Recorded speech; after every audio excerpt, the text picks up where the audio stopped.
So this piece starts out with this bold theme on the G string, and you've got these big shifts upwards.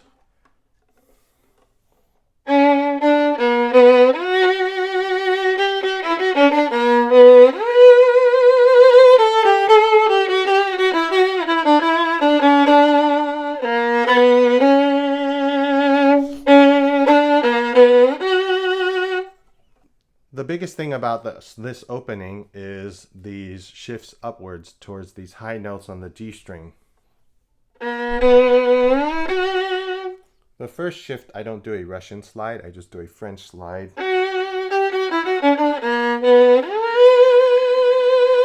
The second one, I do a Russian slide. So famously, Nathan Cole made a video on this called Never Miss a Shift Again. And it does apply here. I think if you've practiced shifts the correct way, there's no way you will ever miss a shift in this passage. And you should never miss shifts again, but you know, the world isn't perfect in that way.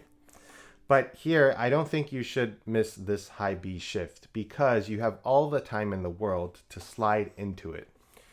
And what Nathan Cole talked about in that video is the idea of practicing shifts using your ear and hearing the shift.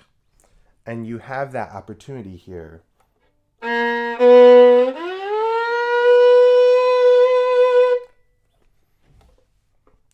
Obviously, that was a long, exaggerated slide. But when you practice it, you should practice it that way. That there is a lot of time there. So for me, shifting is all about two things. Establishing the feel of the hand, knowing what position it is in, where your hand position is, where your other fingers are, having that as a firm base, and then practicing it, hearing the shift, and using your ear as a guide. It's both the physical movement and the ear as the guide.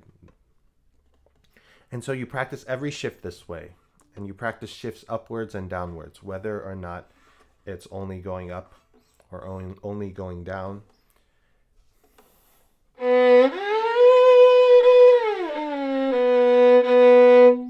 Here, I'm in this sort of first plus position or second position. I start the piece off this way.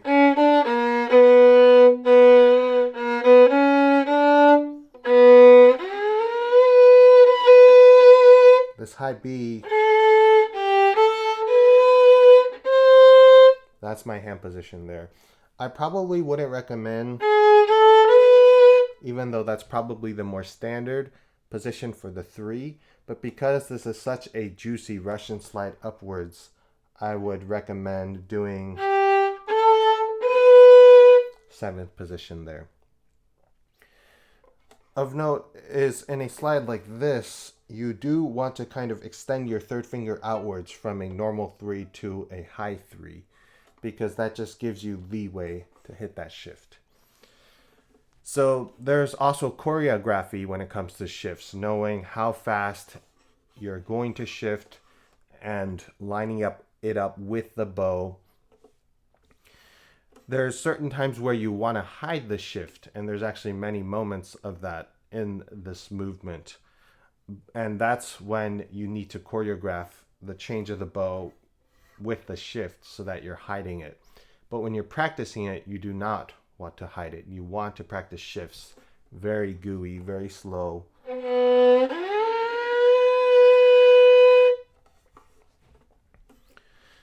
Some teachers said that every missed shift is a shift done too quickly, and I agree with that. When you practice shifts slowly, you have to practice for 100% accuracy.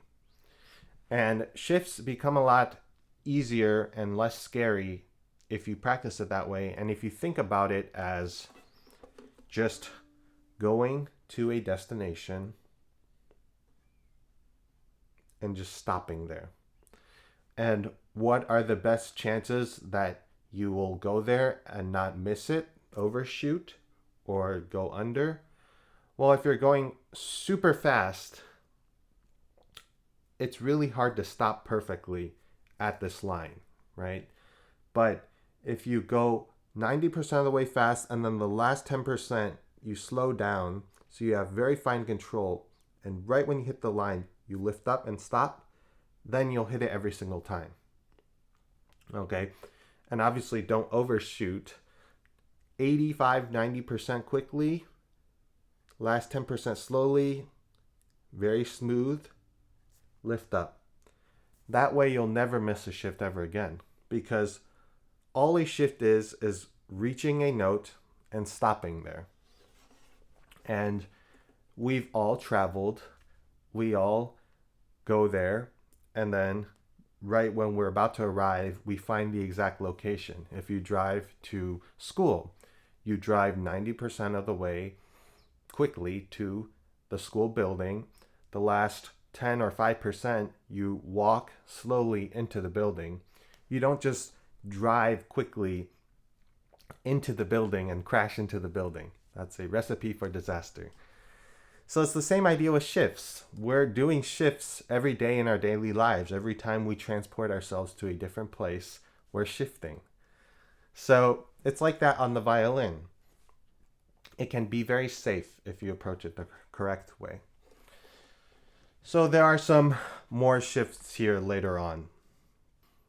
An example of a shift that I think you can hide is right here.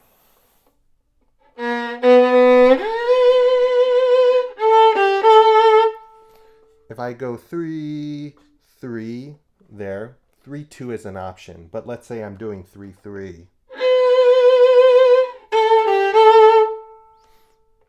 I don't really necessarily want to hear that shift down.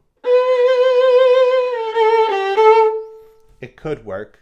It's very expressive. But if it's just a shift for transportation, such as doing a jump cut in a video where there's unnecessary silence, we don't necessarily need to hear that. In fact, sometimes it's, if anything, more distracting. We need to time the shift so that it's in between our bow change.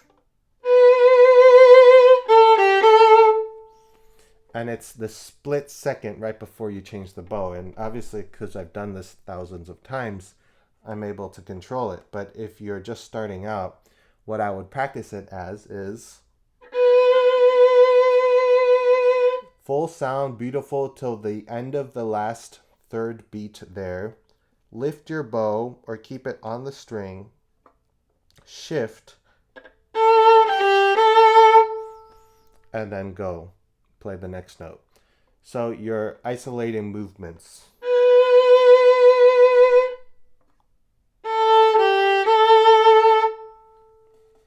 And you do that enough, and then naturally you'll transition from the very last moment of that B into the next note, and it will be smoother and you won't have to think about it anymore. Of note is I would always try to shift on half steps if possible.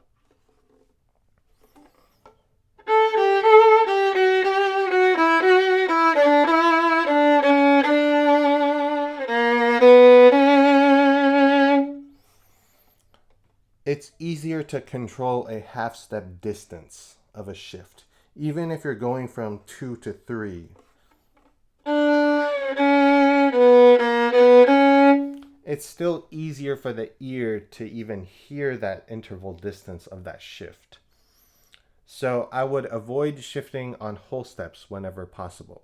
Obviously, it's unavoidable in many times, but a rule of thumb of playing the violin is always shifting on half steps.